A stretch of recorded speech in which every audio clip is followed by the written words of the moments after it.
So that sentence that I underlined is kind of not, it's not really a complete sentence, I guess. It just sounds kind of strange, so I would change that. Okay, so the next part that I underlined, where it's the end of one sentence at the beginning of the other, that one is, not really.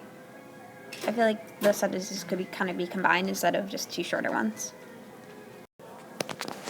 Maybe reword that small part of the sentence. Just, again, it's not like they're not very strong adjectives, I suppose.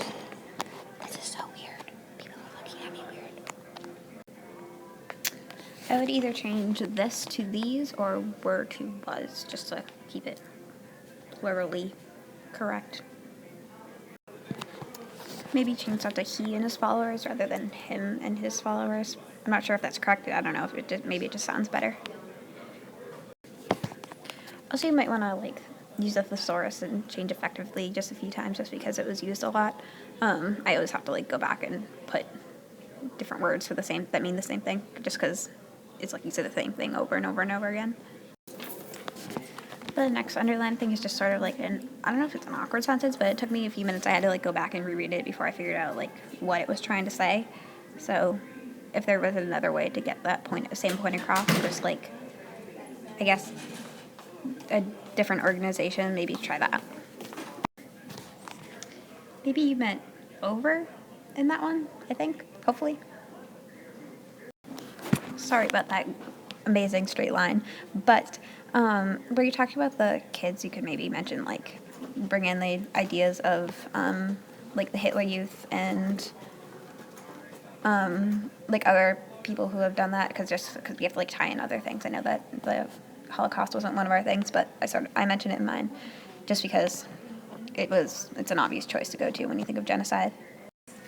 Something that I've noticed here and with a lot of your transitions into paragraphs is that they're kind of they're not really blended into each other. The ideas from one paragraph don't really relate to the other one, especially in the first and last sentences of each one.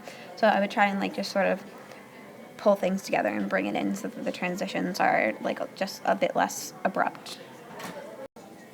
In those areas, from those two brackets, it's the sentences, there's a lot of them and they're very short, and the ideas sort of relate to each other, so maybe you could use a semicolon or a little dash that has a name, but I can't think of it right now, and just sort of combine the two ideas. I know that I definitely have the problem of doing it over too much and I use too many commas, but maybe you want to utilize the comma.